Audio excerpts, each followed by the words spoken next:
I've successfully grown an online community and it continues to grow every day, every week. In this video, I'm going to show you what I've done, what I've used, and how I've made it successful. So I've been using a community platform for the last 6 months, and this is kind of my look back review of what's happened over that 6 months, how I've had to work to make things happen, the challenges that I've had, and what I've ultimately got as a result. I'm using an app called Circle, and there'll be a link in the description, but I'm going to show you how I've structured it and why I've done that. I'll also show you my landing page process, my pricing, and give you an idea of how you might be able to build your community so that you have the best chance of success. So the Relevate community is a business community where we teach digital transformation skills, tips, and tricks, how to use software. That's what we're doing right now. So as you can see, I've got a landing page. I've created a little welcome video, and then you can see I've got who it's for, and at all times I've got these little buttons. And one thing I've done is, because this is a little bit different from my usual brand, which you can see on the shirt, I've created a second brand comms element. So it's just something to tie together, like a concept or an idea. I've added why people should join the community, and I've set some rules on who's welcome and who's not, so we can see what the group is for and what the group is not for. So we don't really want life coaches or wellness people. We want business people that are in our ideal target market and that are more likely to want to be sticky with each other. Now, you could go completely the other direction if you want to have life coaches and health people and exclude business people. Then that could be your group. Or if you had a religious group, or if you had any other type of community that you wanted to build, one of the things you need to do is create rules and say who's in and who's out. If everybody's welcome, then it's probably not really going to gel with everybody. One thing I've really tried to do is demonstrate that there's more than just a handful of people in the community. And so I've taken a photo of the member page, and it doesn't really go into too much detail, but you can see there's a lot more than just 3 people in there. Someone once said, nobody likes an empty restaurant. So you don't want to get in there and be the only person in there, or you don't want to get in there and there's only 1 or 2 other randoms. If it looks busy, if it looks like there's activity, it's probably going to be more successful. I've added social proof here, where I've got videos of people who are in my community who have spent time, and I didn't have all the videos to begin with, so I started taking screenshots of when people turn up to meetings. Then after a while, I was able to ask people one at a time for these testimonial videos, which has helped me to build social proof. Then I've built my pricing packages, and you need to have a funnel. So you have people come in at the top. So the AIDA model: awareness, interest, desire, action. People need to go through that funnel process. So you need to get people in the community to figure out there's something going on. There's people observing that things are happening. So I do have a public component which gives you the ability to have SEO content that is publicly searchable. Then there's a closed group with a few extra features and reasons why someone would want to stay in the community. I've then got 2 extra levels, which you really need to grow that base level first, that entry point, and then you can worry about those other higher levels later as you identify people that need a bit of extra help or want something a little bit more special. I've worked out the pricing plans by looking at other communities, by understanding what it is that people want. You really do need a tripwire product to get people in the door to start paying.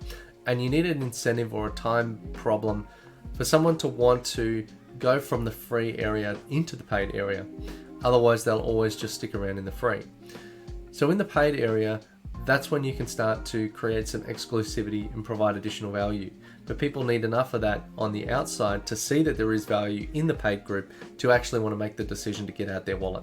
The other tiers, you can create more special circumstances. So as you can see, I've got a start now for the small group coaching, and it's a little bit more expensive. It's a little bit more exclusive. And then I've got book a call for the premium one, because I don't want just anybody signing up to the premium one. They need to go through a qualification process to make sure it would be a good fit for them and that they would be a good fit for us. I've also created some add-ons. Now, add-ons is a bonus area depending on where someone is at. I want to create a marketplace where we can train people on how to get tech skills faster. And so I've created a cheaper education space because that'll help feed the other area up the top. And then because we're a veteran organization, we have a defense bucket, and everybody in there is personally vetted to make sure that they are the right fit. Now, there's nothing secret going on in there, but I want to make sure that the right people are in the room having the conversation that's suitable for them. Then more social proof, I've given some screenshots to show what goes on, what the kind of complexity of questions and answers that occurs in the community. And then I've added a little letter from me and our vision, mission, values. Now, the online community is only a part of the equation.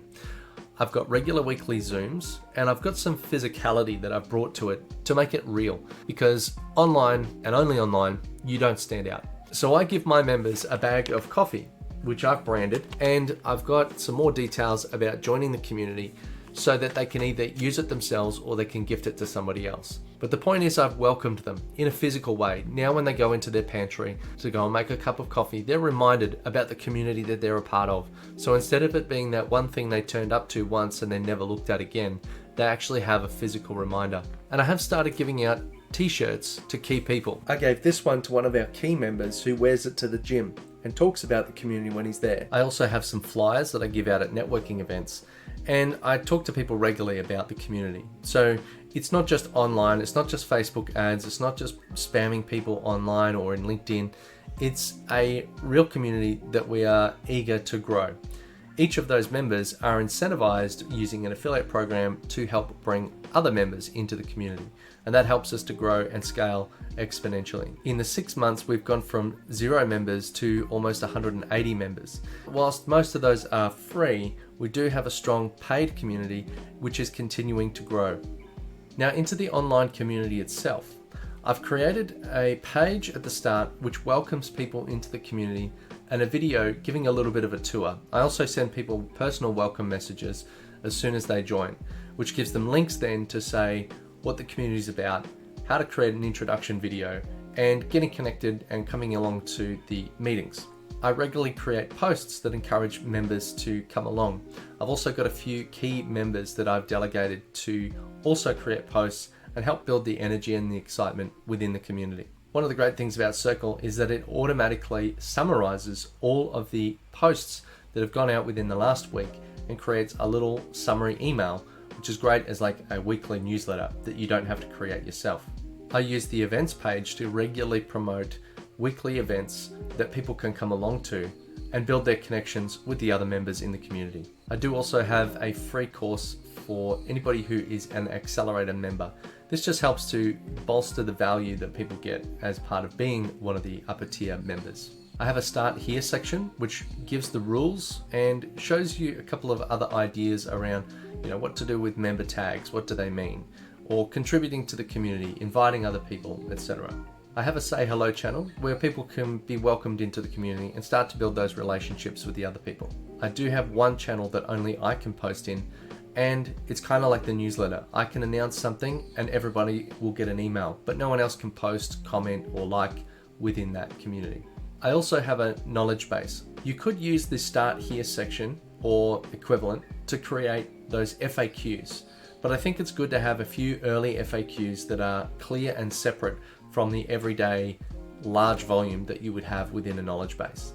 Spaces are grouped into space groups, and you can see that with the bold heading here, which you can collapse and expand, and all of the spaces that sit underneath it. I control access at the space group level.